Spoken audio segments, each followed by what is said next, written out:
Hey guys and gals, welcome. This is our inaugural episode of what are we calling it? Exploring Perspectives. Exploring Perspectives. Basically, the point of what we're trying to do is we're going to get away a little bit from, for a separate show, going to get away a little bit from the straight question and answer where you guys ask us questions and we answer them. And we're going to just start exploring different topics that there won't necessarily be answers to, and not really necessarily kilt related, but culture related and different kind of things. So we're going to bring up some points. Eric and I are going to kind of unpack them a little bit, and you guys feel free to load some questions or load some thoughts into the comment area. We have Mac over on the live stream over there on the computer. Yep. So we'll stop at specific intervals and kind of see if there's anyone feeding in questions and that kind of thing. So sounds good. With that said, dun-da-da. You want to go over the topic for today, Mr. Eric? I had it all written down, so now it's completely left my brain. Yes. We've been thinking about this a lot, and we tend to think about it a lot just off and on a daily basis because we're in the kilt business. And it's, in a nutshell, Scottish and writ large Celtic culture and symbols, icons, patterns, motifs, all that stuff tends to get used in a lot of marketing, a lot of branding, and in the media a lot, and in pop culture a lot. And the question is, how often is that respectful to the root culture, and how often is it disrespectful? And how would you define either of those ends of the spectrum? You know, where does it lie, and when can you decide if something is appropriate or not? Is that yeah, and not a bad start, I guess. Yeah, and ultimately, where do you land on the issue? Mm-hmm. As I said, Eric and I will kind of unpack questions and give some opinions, some thoughts, kind of look at both sides of an argument, and then really, we're not trying to define it. It's more up to you to decide where do you fit in this kind of thing. Yeah, we're not here to pass judgment on any of this stuff, but it's definitely, if you follow our Facebook group, you'll see occasionally this topic does come up. Anywhere in the media where people who are into Celtic culture gather in social media, it comes up a lot. Like somebody posts a picture of something from like a movie clip or an advertisement or a joke or something, and it's just like some people love it, some people hate it, some people are in the middle. So where's the line? Yeah. So we'll start off with tartans. That's a great example. Mm-hmm. A lot of companies actually have their own registered tartans and either use them in their own advertising, they'll use them in their own products, or they may just use a generic tartan. Some register it, some don't. Some examples. Burberry has their own tartan. Burberry. Yeah, that's... How famous is that? It's pretty darn famous. Okay. I'd say a lot of people, especially in the UK, it is a clothing brand, or they started off making trench coats, I believe, in World War I. Yes. And they designed their own tartan. It was just really a check, but they actually had it registered and copyrighted and stuff. Okay. Brooks Brothers has their own tartan. They teamed up with, I believe it was Kinloch Anderson, which is a well-known Scottish brand. And they register their own tartan. They use it in several of their products. Recently, I think they did it like 5 years ago, maybe. Oh, okay. Brands like Hello Kitty, they have their own tartan. So even like a Japanese cartoon brand has its own tartan. American Express has a tartan. The Scottish soda Iron Brew, has their own tartan, and it is as orange as you would think it would be. And blue. And yes, orange and blue and white, I believe. Yeah. So how do we feel about companies having their own tartan? Is it wrong for companies to use tartan in the marketing? How do you feel about that? I think that the devil is in the details. And I think this is a theme that we'll probably come back to again and again. It's a question of whether they're using it as a sincere aesthetic expression of the company, or whether they're using it as kind of just a fast pastiche kind of cashing in on the cachet, so to speak. It's and for every company, it's going to be a little bit different, because tartan in and of itself as an art form is really cool. For thousands of years, people have been creating tartans just for the pleasure of looking at tartan. Now, when it gets into a tartan which is a clan tartan, or a very famous tartan that has a lot of history behind it, then there's some other consequences or ramifications if you're using it, I would think. Yeah. Basically, it's about how respectful you are, and are you a sincere student of Scottish and Celtic culture and of the art form of tartans, if you want to qualify it as an art form, are you being a respectful student of it, or are you just using it as part of shtick? Are you being, crass about it? Where on the line do certain companies fall with how they use certain things? I'll make two ends of the spectrum kind of statements. One extreme thought would be that tartan should only be used to express the clan that the tartan was made for. That if it's a clan tartan that has a clear identity as a symbol of a certain group, then it shouldn't be used for anything else. Let's call that like an ultra traditionalist kind of a view. Okay. On the other end of the spectrum, I'd say that tartan is one of several exports of the culture of Scotland. Yes. And it's a gift to the world. And in that sense, once people have it, what they do with it at that point is kind of up to them. Beyond the control, yeah. I've used actually that line. I'm laughing because I used that line. Tartan is Scotland's gift to the world. Yeah. Well, as in one of our speeches at the St. Andrews thing down in the in Philly. Like I was saying, tartan has been around since like the Bronze Age in various parts of the world. But Scotland is the place where it really took on its own real power, came into its own as an art form. As a meaningful thing. Yeah. Before it was just pretty, then in Scotland they kind of attached meaning to it and ascribed meaning to it and continued on. Then this kind of begs the question, is the fact that anyone, you, me, him, anybody can register their own tartan with the Scottish Tartan Registry, is that a good thing or a bad thing? Does that just allow it to continue and allow a tradition to evolve and to move forward and change with the times? Or is it disrespectful and does it cheapen it by being able to do that? There's is it too easy? Is it too easy? I mean, basically anybody with $140 and a computer can register a tartan. So I'll use one example of, there's obviously the Scottish clan tartans are registered, and that's kind of how it started.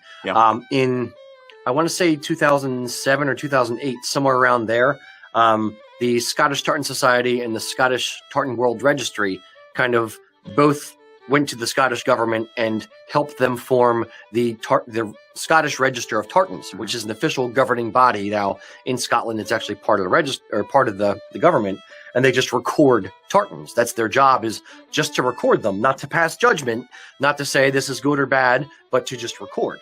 So while you can have a brand doing something, or like tartans for good causes like world peace tartan, or charitable causes can have their own tartan. You can also have individual people registering their own tartan, all the way down to people just registering it for the moonrise tartan, which is just to celebrate the landing on the moon and seeing Earthrise tartan, whatever it was called. People doing it for their tea brand, and they put different tartans on different tins of tea. Or the extreme example, which raised a few hackles when it happened. There's a tartan called the BJ tartan, Beejay, which a gent, I don't know where he is located, but he registered a tartan to commemorate the life of his dead dog. Now, not passing judgment on animal lovers or on dogs, but is that worthy of a tartan? That's a question that we're kind of part of this whole discussion. Yeah, I agree. It's the background that you mentioned I find interesting also is that we're talking about something which is very definitely has been maybe even more of a slippery slope in the past than it is now, because now you have a highly recognizable central authority which tries to keep track of this stuff. And that's actually very recent. I mean, you've had various noted scholars who have put out compendiums and analyses of tartan and the history of tartan. But you've had the efforts to catalog it all has either been a private operation done by the mills, or it's been a labor of love by individuals like the groups that you mentioned. It started off with the Scottish Tartan Society. I'm not sure when they started, but I know they're pretty old. I think they're pretty old. Reasonable, like 1950s, maybe, if I had to guess. Don't quote me on it. And then when they kind of disbanded, one of them was Keith Lumsden formed the Scottish Tartan World Registry, and then Brian Wilton got, with the assistance of a bunch of different mills in the UK, started the Scottish Tartans Authority, and they were kind of two groups that were separate, both keeping track of the records. And then they kind of came back together to help the government set up the official register in the mid 2000s. You see, that begs part of the question too, is that the reason you form an organization or an effort to do something a lot of the time is because you have a concern about the topic, like you're worried about it. Yeah. So did they do it out of a sense of, if we don't do this, this is going to be lost, or we're going to descend into some sort of chaos? Or was it really just a matter of, we want to document our pride? Because you could take it either way, and the fact that now you have the authority there, is it a guarding? It doesn't function as a guardsman of traditional culture so much as a tool of traditional culture. So yes, yes, I agree 100% on the tool. Mm-hmm. It is a little bit of a guarding because it's effectively a copyright. It's a timestamp. You're saying that this is not for specifically clan tartans that are, a couple hundred years old, mm-hmm. but for like American Heritage or Firefighters Memorial ones that we designed. Yeah. We are saying at this point in time, this is the tartan, this is the person who registered it, and it's protection under the law, at least in the UK, and in the US we copyright stuff. Right. But that'll kind of bring us into our next thing of the bastardization or the people specifically pushing against it. Mm-hmm. Another question I want to unpack a little bit is like the origins of punk rock in the 70s using tartans. Okay. They specifically used Royal Stewart yeah. as a flip off to the Queen. At that point, the people that were wearing tartan were posh. They were upper crusty, and the punk rock kids in the UK or in England, really, in the mid 70s, late 70s. Yeah, I'd say mid to late. Yeah. Yeah. They said that, okay, we are going to take what is yours and it's now ours. We are going to destroy it. We're going to take your symbol of hierarchy and whatever, and we're going to put safety pins through it and rip it and put zippers all over it. Co-opt it. Yeah. Thank you. That's good word. Yeah. And that was Vivienne Westwood was the one who really got that whole trend started. I mean, as a designer, I think it was probably a folk thing that was happening, and she just decided, I can take that to the next level as an art thing. But again, then, and then you're not even talking about Scotland, you're talking about the British government. It was a Scottish thing, then it was a royal thing. This Royal Stewart is like with the Victorians and everybody cashing in on the idea of, we should have a tartan too, even though we're not Scottish. And then, drawing it in. I mean, well, Stewart is Scottish, but you know what I mean? The royal family of Great Britain, and then it getting turned on its head. But that's all happening outside of Scotland initially. I mean, that was like London, the punk scene, you know. So, it gets pretty complicated pretty quick. Now, is that... and how do you categorize that? Is that an artistic expression of a disenfranchised youth just trying to attach to a symbol, and which adds to the value and the culture of the symbol? Mm-hmm. Or is that degrading the symbol? At the time, I'm sure that, if you had a Royal Stewart kilt and you were upper crusty, you would feel that it's degrading, and you would feel that it's disrespectful, and you would feel that it's horrible. And through the lens of time, now we're looking at it, 30, 40 years later, saying, okay, that was just an artistic movement towards, rebellion and towards that kind of thing. I think it has also become part of the British identity. I mean, now it's like Royal Stewart on punk clothing is part of, it just says London to people, or it says urban England to people, and you can go and get your picture taken with a postcard punk in Hyde Park, so it's been brought back into the fold as an identity thing. Yeah. It's not an identity thing that anybody back in the 18th or 19th century would have ever possibly predicted, no freaking way. But it has happened. So it's kind of like once the tartan is out of the tartan box, can you ever put it back in? Put it back in, yeah.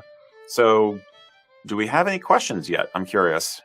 There's been a lot of talk back and forth here. Okay. Everyone seems to be, for the most part, on board with a company having a tartan. Okay. But some of the thought process is that for a company to have a tartan or have it registered, and it kind of being locked down to no one else can have it. It's just the company. It's so. Well, what I would say, speaking from the aspect of a company who does own several tartans and who has several of them copyrighted and controlled, the point to doing it is control. If you're going to take time and effort to design your own tartan, to market it, to use it as part of your branding and incorporate it into the core, the core being of what your company is, you don't want it co-opted. If, going back to the punk thing, if that's going to teach anyone a lesson, it's going to be corporations being able to say, I don't want someone else to be able to weave this. I don't want someone to be able to take my tartan for my brand using my voice and then do something else with it.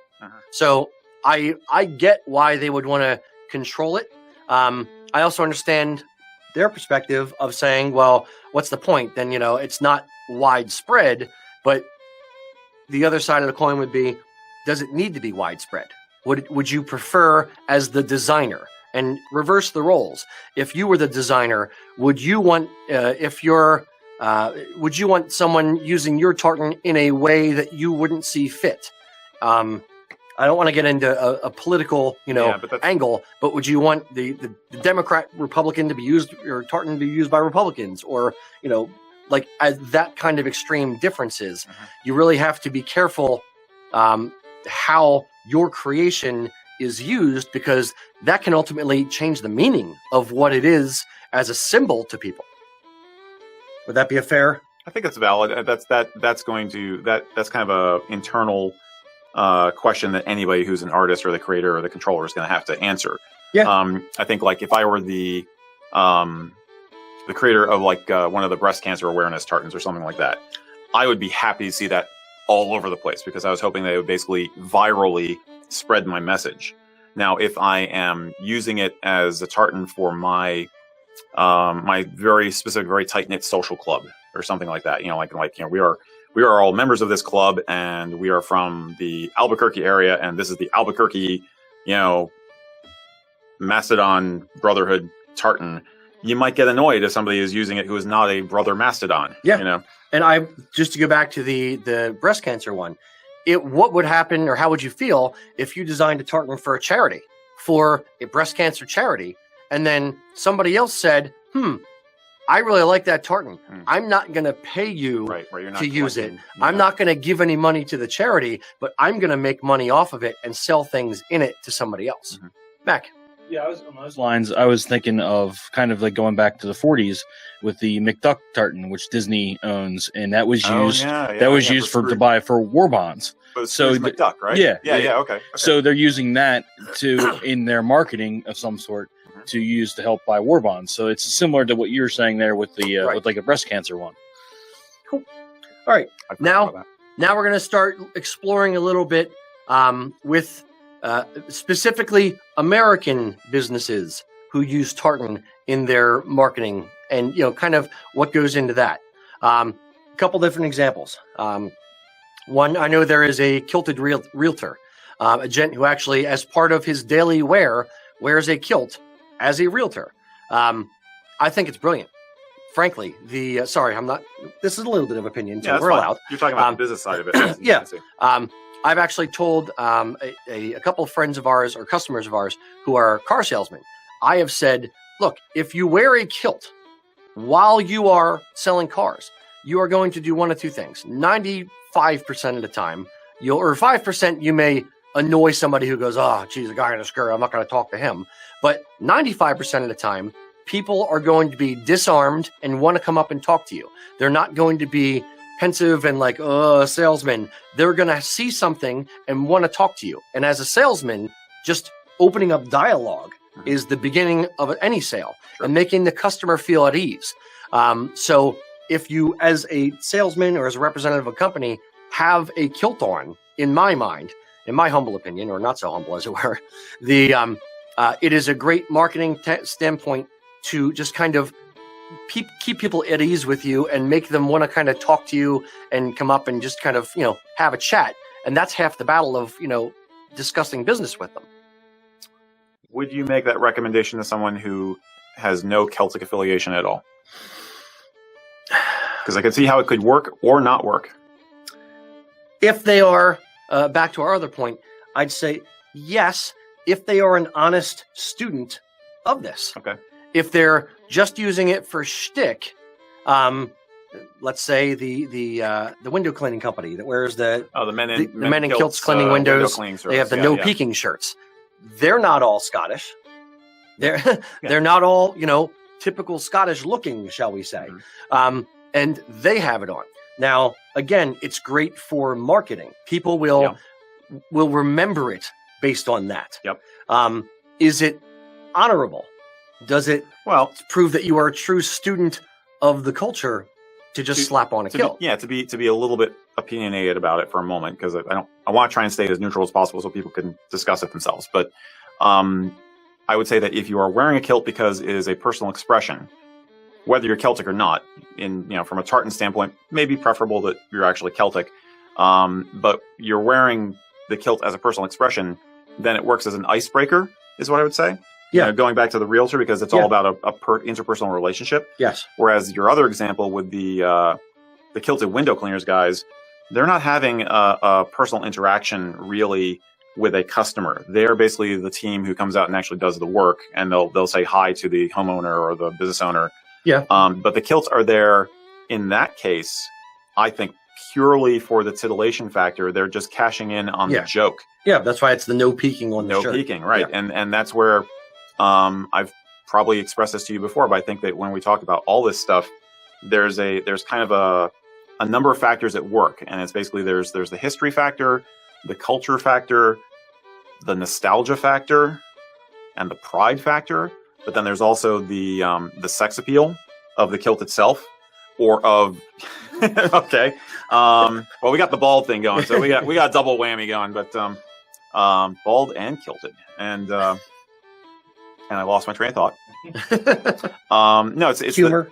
I was going to say that, but the sex appeal slash of the kilt itself, but also the gravitas and the power and the virility of the classic Highlander, of the Scotsman, you know, and then you've got the humor and the cliches, and you have, opposite the history side, you've also got a kind of a fantasy side. You've got Mel Gibson as the Braveheart William Wallace versus Liam Neeson as a, maybe not completely historically accurate, but very accurate compared to Mel Gibson, Rob Roy. And there's always, these are constantly getting mixed up. This makes me want to talk about how it happens in Scotland, but I don't know if you want, let's finish up talking about the American guys first.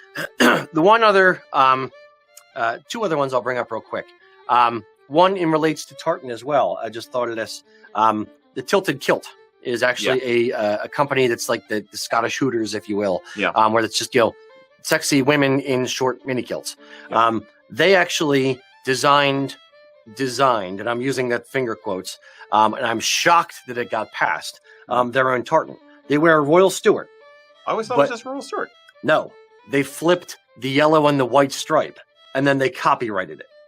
And I think that is freaking ridiculous. Okay. That they were, and frankly, I'm surprised that the Tartan Registry and the STA allowed that to get around, and they called that enough of a change to let them register it, much less copyright it. That's super subtle. Yes, it is. It's very, very subtle. I know it's in heraldic terms a lot of time. And again, my perspective is from the SCA, so we're kind of a special heraldic group, but we always say you have to have at least 3 points of difference, between your device and anybody else's in order to register it. Right. So the fact they only had 1 point of difference. Yep. Now, I think there's some historical precedent for that. There is, but that minor of a change and then to be copyrightable, to me, they have great attorneys. That's all I'm going to say. But you can grudgingly respect it too from a business standpoint, because the fact that tartan is so close to Royal Stuart, it helps them to have people out there who will immediately associate anytime they see Royal Stuart with their Tilted Kilt experience, or with the idea of going to Tilted Kilt. It's like, oh yeah, that reminds me of those waitresses. So psychologically, that's why they're doing it. From a psychological standpoint, I think that's why they're doing it. No, I think they actually just had it woven, and then it was a little bit of a screw up, and then they just ended up copyrighting Okay, fine. I think psychologically, if that is their play, then I get it, and I can respect it being a student of psychology. Marginally, yeah. From a business owner and tartan creator aspect, I think they're bums. I think they're literally taking something, and this is no opinion at all, by the way. I think we've already gone off the rails on this. I think they're bums. They've literally taken something that is already famous and then co-opted it for their own thing, instead of doing what I would consider the honorable thing and just saying, okay, I'm going to design my own from scratch. Very on tartan. Yeah. All right. Okay. moving past that. But again, they're using the sex appeal aspect of the Yes. kilt Oh, yeah, absolutely. only. That's basically the one of those factors I was talking about that they're using, and a little bit of just the general Scottishness. Yeah. You know, I bet there's some Scottish things on the menu there, maybe. No, not even. no. I think I was Not there even? once. Yeah. Okay. The other one that would fall in the American category, I've been getting served Facebook ads for Bones Coffee Highland Grog. Mhm. And basically they're kind of, leaning into the Scottish thing. And the description of the coffee is a toffee flavored coffee that's infused with spiced rum.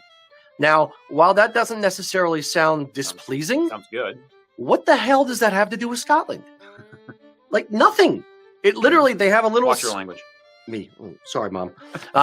They have a little skeleton dude with a kilt on, but it has literally, if it was whiskey infused coffee flavor, I would get it. Yeah. Or if it was, lavender or something that was, Scottish or shortbread infused. Toffee is an English thing. Yeah. I've always been under the impression it's associated with England, England, not Scotland. But in that aspect, they're not. It literally has nothing to do with the culture. And I'm trying to reel in my opinion again, which isn't easy for me to do. What does that have to do with Celtic culture? Why are they using it?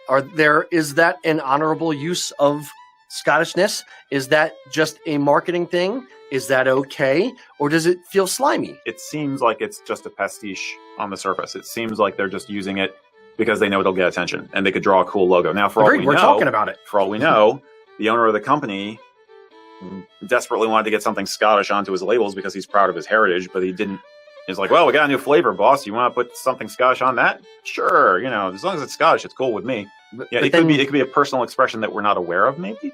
Agreed. I'm trying to cut them some slack, but it's. I would cut them that same slack, but then the question is, are they just paying lip service to it? If all they're doing is literally using an icon, then it has nothing to do with the culture outside of the icon on the outside of the grounds. Yeah. There's a beer like that too, right? There's a beer. Oh, there's Scotch ales out the wazoo. No, but there wasn't a Scotch ale. It was there was a beer which was. I'll think of it later. Well, a lot of Scotch ales do use Scottish iconography or tartan or whatever on the label, specifically because they are a Scotch ale. Right. Right. I think I know what you're logical tie-in. Yes, there. but if it's like an IPA, would it necessarily be a Scottish unless it's a Scottish company? Yeah. I think Max got something from the audience. Yeah, going back to what you kind of started with the, I believe it was the window cleaning company. Baron is on here saying that he attends a trade festival, international trade festival, and he wears his kilt along with his other regalia, and he is recognized out of the thousands and thousands of people there. Yeah. So he's remembered every time he's there. He's also it's helped his business just because of wearing that. Yes, he stands out from the crowd. Absolutely. And now here's my question for Baron: how often, when you talk to people at the trade show, do they wind up asking you about your heritage or why you wear the kilt? Because I think the strength of using it as a mechanism like that would be the backstory you can give once you break the ice. It's the step in the door. Yeah. It could go either way. It could be like, I'm very proud of my Scottish heritage, or it could be, well, I'm a free spirit and I love kilts and I love the comfort and the freedom and the style. Either one would work. I would expect that the heritage aspect would probably work better, but that also might depend on where you're at and what you're selling. He said not very often. Really? Okay. So people don't usually ask. It's like, where's that kilt guy? We got to find him because we got to talk about that thing. Okay. Nice. Cool. No, there's quickly touching on it. There was another company about 10 years ago, 15 years ago, Mac will probably remember, the Highland Water Company. They were out in Colorado. They came to us, and the name was Highland Water Company. That had been the name of the company. And the guy that bought it literally said, I want to put all my sales guys and all my delivery guys in kilts. So their tagline was men in kilts delivering water. And I believe he was Scottish or of Scottish descent. But he was just strictly using it as a marketing thing, and the same kind of thing there, same kind of thing as like the kilted realtor, to use it as a memory device to make it memorable to the customers when you're speaking to someone, make them go, oh yeah, that company, the guy in the kilt, that's right, and just make your company memorable. It's an easy way to make it memorable in a crowded marketplace for something. That's also why companies register company tartans, though. Yeah, true. I think basically, Hello Kitty, I think they did it purely as an artistic expression because tartan is very popular.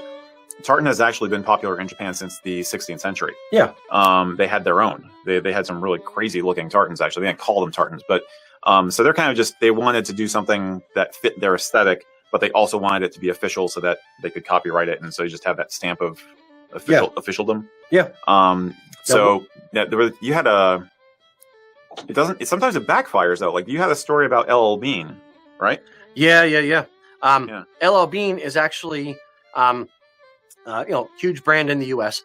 They're based in Maine, and I would say they are reasonable stewards of culture. They offer, tartan shirts, not kilts, obviously, but they are offering tartan shirts.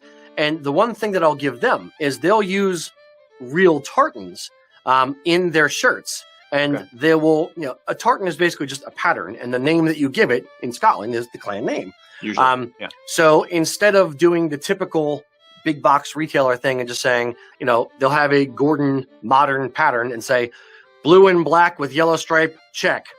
This many dollars, this size, whatever. They would actually call it the Anderson Modern Tartan or the Gordon Modern Tartan. So I think that's really cool from their aspect. They're at least being stewards of the culture and letting you know the name of the tartan that you're wearing. Mm-hmm. Now, where that got them in trouble was they used the Maine, M-A-I-N-E, the Maine state tartan in one of their shirts. And they didn't know that the person who registered it actually copyrighted it. So they got sued for actually, selling the Maine state tartan in shirt form. And I don't know. I know that they either lost or settled or something. It wasn't a good outcome for them, but I'm sure that probably taught them a lesson in some of these are copyrighted. Maybe we better do a little bit more due diligence before we jump into that. Now, speaking of that, we'll move on now to Scottish companies, because Scottish companies, Americans and, out with Scotland and countries out with Scotland are not alone in, using Scottish culture as a marketing tool. Yeah. So companies in Scotland do it as well. And they tend to lean into it a little bit more. And in some ways, they're just as shticky as Americans or other companies, countries and companies in other countries can be. Now, like Scottish porridge oats is one. Yep. They use a brawny, shirtless, I think he's shirtless, Scottish guy, not cartoon, but like a drawing. Yeah, like a marketing guy. drawing. Marketing drawing guy. He's like going up a mountainside or something, or he's got like a pack, or he's got like a bag of oats. I think it's like he's got like the thing of oats on his shoulder. Yeah. Like classic Highland, like a ghillie, basically like, I'm the tough ghillie. Aha, and if you eat these oats, you're going to be strong like me. And they're kind of, they lean into that. Yeah. Walker's shortbread, there's a common saying, nomenclature, whatever it is. Like you look like you're on the shortbread tin.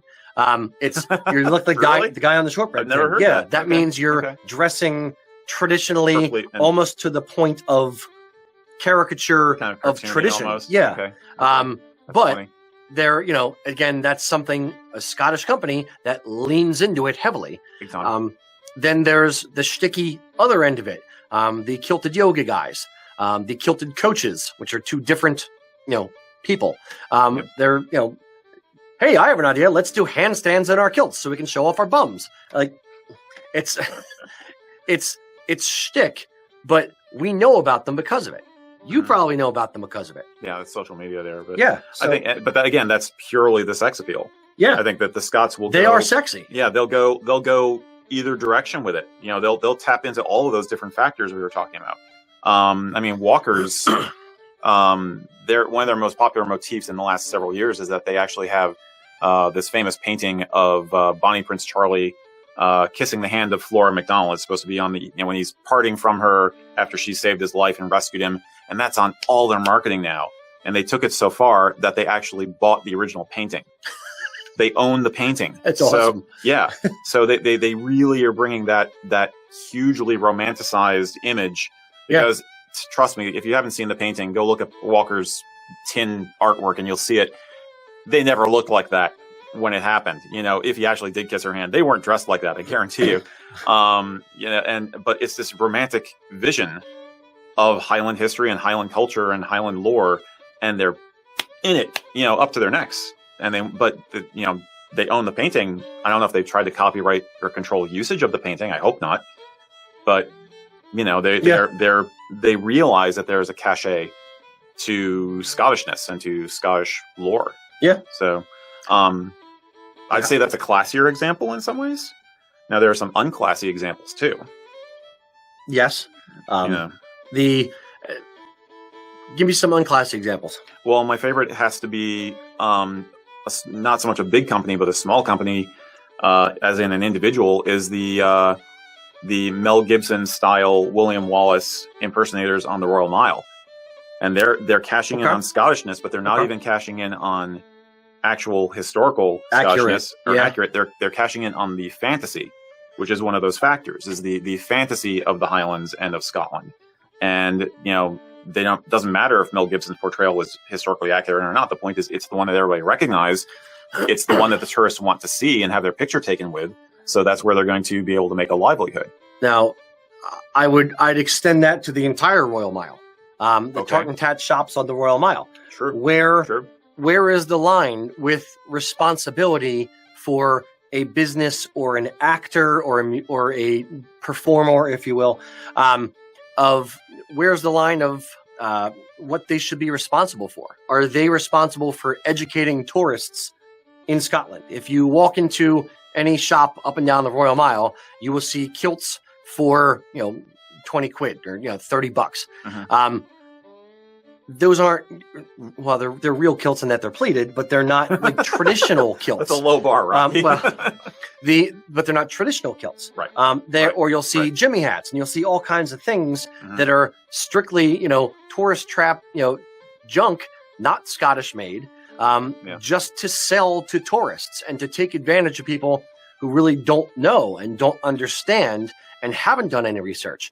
Does the onus lie with the business at all? Does it lie only with the individual to know what they're doing, what they're getting into? Caveat emptor, buyer beware. Yeah.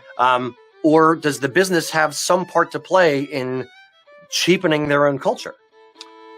Are they cheapening it, or are they preserving it in an offhand way because they are providing a livelihood for people who live there? The lens of time. That's going to be a new phrase. The lens of time will prove that out one way or the other. Yeah. If 50 years from now, everyone in the entire world of Scottish descent, including Scotland, is wearing $20 kilts, then is that good or is that bad? I could see, and I'm playing devil's advocate here. Understood. Because my personal opinion is probably like yours, but you could possibly argue. Do you know my opinion? Because I've worked with you for 8 years. I think it's been 8 years. So you could argue. Gotcha. That's not a bad thing. Yes. No. You could make a devil's argument that they're providing a taste of the lore that gets people psyched. A taste of the culture that people can afford and take home with them. And it's like a gateway drug. Then the people who are really motivated, that's going to be that little, touchstone thing for them. It's like, I loved it. I loved my trip to Edinburgh and I remember it. I really want to learn more. I want to know more about this. I want to do this more. And so they might be providing a kind of a service there. Okay. An entryway, a gateway drug. Flip side of that same coin. Mm-hmm. You get a kilt over in Scotland on the Royal Mile and get home and realize it's not your family tartan. And they told you it was, or you get you get something that's much cheaper than you quality wise than you thought it was, and it falls apart, and then you're disenfranchised. Or your mom gets you a kilt and says, "Hey, honey, I bought a kilt for you on the Royal Mile," and you get it, and you're just like, and if that guy knows what he's talking about, this isn't a good kilt, mom. This isn't McPherson. This is Stewart. Yeah. They sold you the wrong thing. Yeah. Then the mom feels disenfranchised. The mom feels like deflated. But or I would taken advantage of. I would blame the company then, not the culture. If anything, that could still work towards what I'm saying, that they're going to be, this one was crap. I want a real one now. This was a mistake. Obviously, Yeah, it could, or they could just be like even more deflated at either the price or the experience, or I can't believe that dude did that to me. They must all be like that. I'm taking it obviously to an extreme. Yeah. But we're just kind of playing, extreme devil's advocates. Right. So I agree, and we've actually done the same thing. We've said the same thing to our casual kilt. Like, it's a gateway drug. We're the Candyman.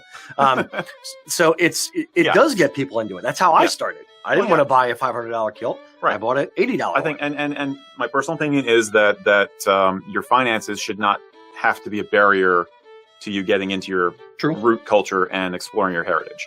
And if we can provide something that allows people to express themselves, that's a fair price, then I think that's okay. But that's as long as you're honest, and as long as you're honest about the quality, country of origin, about what it is, and you're not trying to say, this kilt right here is McDonald. Sure, Mr. McDonald, here you go. Right. It's you got to come up with some kind of evil. I'm going to sample that. Yes. I'm going to sample that. But... So it's as long as the company itself is being honest and honorable in what they're doing. And that goes back to what we were saying earlier. Is I think, and this is a bit more opinionated than I necessarily want to be, but I think that we're more on that end of the spectrum where the honesty part is part and parcel of being a sincere student of the culture and respecting the culture. Whereas at the other end of the spectrum, not really caring and just using it as a pastiche, as a special effect, if you will, goes in hand a lot of the time, maybe not all the time, certainly not all the time, but part of the time with being dishonest. So there's something there. There's an ethical thing. Now I'll take it a slightly different direction to keep moving here. If I won't lose your thought, I want to see if we have any other input from folks. Is there anybody wanted to say anything or have any questions? There's a few people talking back and forth. If they're talking back and forth, that's great because that's the goal. Start conversations. Yeah, it's a lot of people are comparing what we're saying or what you guys are saying to like Italian wear or Chinese wear. So it's a lot of those. A lot of that end of the spectrum. You could probably argue that any traditional culture runs into this as a challenge. Yeah. And there's also some thought of just being the businesses on the Royal Mile being more of an issue with fraud than as far as saying what it is or what it isn't. Than it actually being. There are the Royal Mile is its own quandary to unpack in itself. There's a lot of things going on there. Positive, negative, and otherwise. But that kind of, to the broader point, that I'll pose this question. Okay.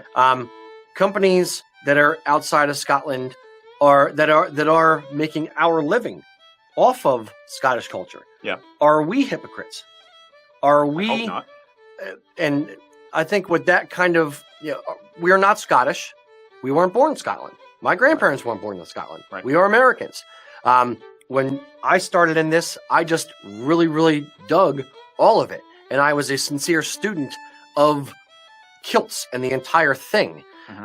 Eric came in more from a history angle and from he just loved kilts angle as well. I had a heritage angle in there also, but it was low key for me at the time. It was not as important to me as it is now. So that's the question that I would pose then is, are we hypocrites for selling Scottish goods and we're not in Scotland? Or at least, is a company, I'll take us out of it a little bit, is a company that sells Scottish-made goods outside of Scotland that's promoting that culture hypocritical, or a company that sells, Pakistani, Chinese-made Scottish goods outside of Scotland?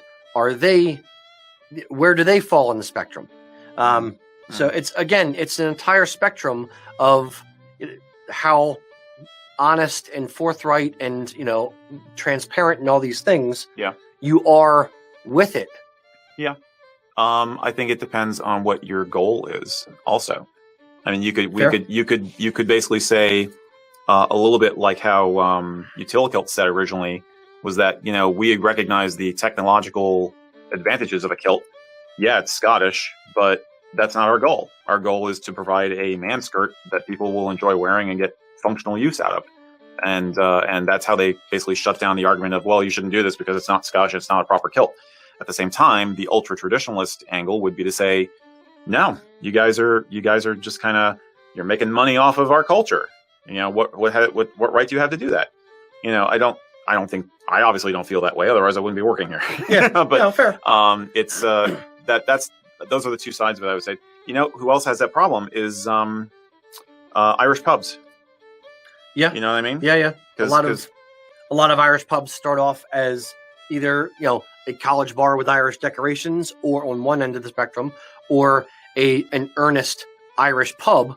Mm-hmm. And then over time they realize that they can't do the earnest Irish pub thing every single day. Yeah. And there's not as much call for it maybe as they thought. And then they kind of slide down from, Irish music live every night of the week to, okay, once a week to, okay, sessions on Sundays, but, college bands on Friday and Saturday. Right. Unless it's football season, in which case forget. Yes. But, it's, but they're having to survive as a business. Yeah. And they're having to deal with the public that's in front of them. So, sometimes your personal dream as a marketer or a business person or whatever may have to get a little co-opted in order for your business to survive, maybe. Yeah. Like the guy who started that pub may have wanted a little piece of Dublin in his hometown. But he also needs to eat. Yeah. It could be, we have thankfully been able to run this business for years now with a very clear definition of how we're going to source things. Yep. But I'm sure there are other people out there who would like to sell kilts that they make, and they really care about the heritage, but their business model or the market they're dealing with means that they have to import stuff from Asia or something. So there's choices that you have to make as the receiver of the cultural product, and also choices you have to make as the purveyor, the provider. Yeah. Yeah. So it's complicated. Back to your other thing, the about us, and how would someone in Scotland feel about us doing what we do? Yeah. I'll get defensive for half a second. Okay. And go. What we're trying to do through videos like this and through our Q&A videos is really A, be students of the culture, and B, teach people the traditional way to do things, or not necessarily what is right or what is wrong, but give our opinions on it and keep it kind of respectful and based in the culture. That's the point. That's why we call the show Kilts and Culture. Right. It's not, Rocky and Eric's Happy Fun Time. It's a totally different show. It could be, yes. Yeah. Follow us at the bar. But that's why we're doing what we're doing. Sure. So, and there aren't a bunch of people doing what we're doing. And that's kind of the point, is that, we are trying to push it forward and to keep it for posterity and to, do good. Win one for the Gipper. Exactly. Win one for the Wallace. I think I would say I can have a lot of sympathy for a lot of companies in Scotland along these lines too. That street performer in Edinburgh, he's trying to make a living. Yeah, he may be an actor. Yeah, an out-of-work actor, just trying to do something. It's the opposite end of the spectrum. It was a good example is Christopher Tate. He's a highly accomplished actor. Yeah. Does the Burns stuff. The Burns guy, yeah. And he's really trying to do as accurate as possible a representation of Robert Burns himself, as well as his art and the culture that surrounded it. Right. So it's going to appeal to different audiences. Right. I guess maybe the trick is to realize that, like I say about content and jokes and stuff, is like, don't try to come up with something that everybody's going to get. Just have faith that the right people will get it. You guys. Yeah. Like if you're Disney and you're putting out a movie like Brave, that's much more of a lowest common denominator thing. Agreed. I would argue. Yes. Okay. Yeah. Whereas you have to have mass appeal. Right. Whereas if you don't have the kind of overhead of being a big corporation having to make lots of money off of your product, then you can be more selective and you can be more nuanced. Maybe you could also add little jokes into a movie like that. Like if they did a little joke about, Campbell's not liking McDonald's or something, the right people would get it. Yeah. People who were just, don't understand anything about the culture it would go right over their heads, but the right people would hit it. Yeah. It would hit on it. Yeah, I suppose. Yeah. Yeah, it's true. Now, how, speaking of Hollywood and stuff, what about, let's go to the opposite end of the spectrum, or similar end of the spectrum to Hollywood in some regards, like Halloween costumes. Oh, geez. Obviously, just blew my hand there. Yeah, that's, I just showed you my cards. I don't have a lot of respect for Scottish themed Halloween costumes. I don't have a lot of respect for most Halloween costumes, actually. But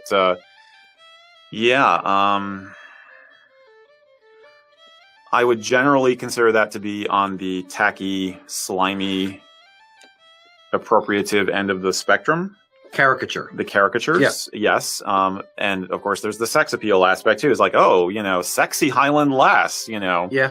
And then there's the worst example is there's a Scotsman Halloween costume out there where there's a fake sporran patch of fur on the thing, and it has printed on it, what's under the kilt. And if you lift the kilt, there is a fake polyfoam member which can drop down. That's like 3 feet long. So you get that wah, wah, ha ha. It's the joke, It's kind of hard. Classy. I think we're in safe territory saying that that's tacky. Yeah. I don't think I have to. Everyone nods in agreement. Yeah. Yes. It's but at the same time, the other example that we always come up with that kind of thing is Jimmy hats, right? Mm-hmm. But there are Scottish people who love Jimmy hats. Yeah. They wear them at football matches, and I actually have a photo in my archive of these girls who are bagpipers, like student bagpipers, Yep. marching in a parade in like Glasgow or something, and they're wearing Jimmy hats as a lark, just as a lark. So yeah, it's kind of, some people will decide to own the tackiness. And are the girls in that scenario as bad as somebody dressing up for Halloween in a Jimmy hat? Like, it's literally the same thing, just in a different context. People just context trump it there because it's just a wee bit of fun, or is it? No, that's horrible too. I think it's going to come down to different people have to come up with their personal perspective as to whether it's appropriate or right. I mean, you could easily make an argument that if you're not Scottish, then you don't really have a right to make fun of Scottish culture. Right. I mean, or if you are Scottish, you kind of can. Like African American culture will use the N-word in among themselves sometimes. Fair. Because they've co-opted it and brought it into their own. Jimmy hats maybe are kind of the same in spectrum. the same vein. In the same vein. Yeah. Yeah, songs like that. But yeah. Do you want to explain what a Jimmy hat is? That seems to be a big question going on. Do a quick Google image search on it. It's a tartan tam-like hat with a pom-pom on it, and a fake bright orange wig attached. So it's basically like instant Scotsman. Just put the hat on, and you got the hair, and you can go Insta ginger. Yeah, Insta ginger. Yeah. Well, you may not want to Google it because apparently it's coming up with other rubber objects. Condoms. Whoops. Don't Google Jimmy hat. I'd be willing to bet that the one led to the other. Yes, look for Scottish Jimmy hat, maybe. Yeah. I don't know. Now I don't want to suggest anything to Google search. I love this. We just broke the internet. I'd be willing to bet that the slang for the condom came first, and then people who disrespected the Jimmy hat, because Jimmy's not a Scottish name, right? Yeah. But everybody calls it a Jimmy hat, right? Oh, that's what it's called. Yeah. Why wouldn't you call it an Angus hat? Oh. So maybe Jimmy invented it. Jimmy invented a lot of things, apparently. Yes. Jimmy had a good time. And wore a lot of hats. Yes. Anyway. Yes. So we digress. Anything else we want to? We're about the hour mark, guys. We were actually planning on doing this for about a half hour, but as Eric is so long-winded, I am very brief. But we're going to wrap it up in a couple minutes. Is there any other final points or any questions from the audience there, Mac? No, just maybe tartan condoms. Maybe is what we want to get into next. What end of the spectrum is that on? You think the lower end? All right. I had us being really high-minded and intellectual with the show, and just it's us. Are we going to be high-minded for anything? You know what? That may lead into what I think is my final statement on all this.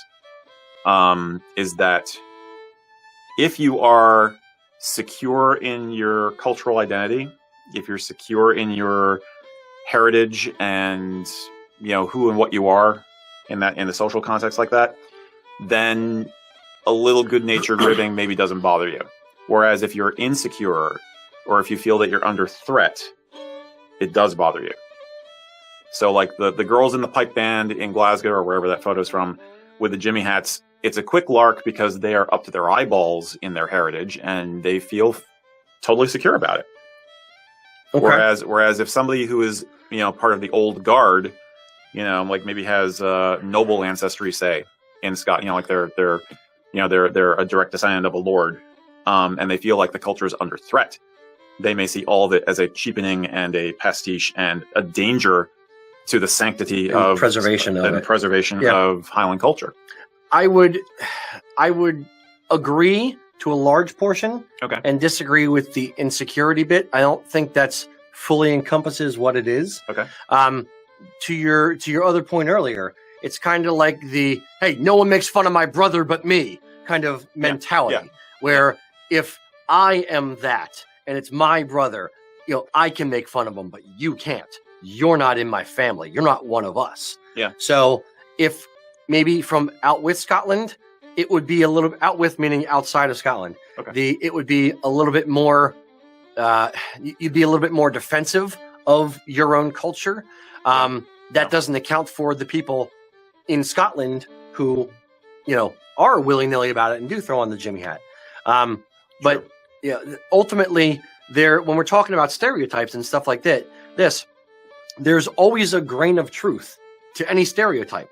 That's why it's a stereotype. Yeah. There are a reasonably high percentage worldwide of Scots who have red hair versus black hair or something like that compared to the rest of the world. Yeah, and some of them are actually feisty. Yeah. Yes, exactly. Okay. Irish maybe fight a little bit more or maybe drink a little bit more or whatever. Right. There may be truth to certain aspects of it, which is part of the stereotypes. But I think you touched on that. A good point there is that it may be the people in the diaspora are going to be more defensive because they feel like they're more, at sea, as it were, as opposed to people in the home country who are surrounded by it daily, will not be as defensive. Yeah. Very interesting. Okay. So it's a lot to think about. Yeah. So boys and girls, thank you very much for tuning in. We are going to have to sign off now because we promised we were going to keep it under an hour. Now, we are going to try to do these kind of things once a month or so in the off weeks where we don't do our other broadcasts. Right. So, again, these are, we were supposed to have less of an opinion in these. I don't know if we accomplished that at all. We did okay. I think we did all right. But we're just trying to, as I said before, we're just trying to explore the arguments from different sides and just kind of unpack different topics. So if you have any particular topics, Celtic in nature, obviously. We don't want to go into politics or religion or anything like that. Right. But if you have any topics, Celtic in nature, that you want us to kind of unpack, please drop us an email, sales@usakilts.com, and we'd be happy to look at that. But any other... I'm just going to say that just bear in mind that not every episode of this series is going to be contentious as a topic. There's going to be lighter weight stuff that we talk about too. There's lots of ideas, lots of concepts in Celtic culture to unpack. They're not always going to be as, weighty as this one. Yeah. So, but absolutely, bring us the ideas. Very good. All right, boys and girls. Until next time. Slán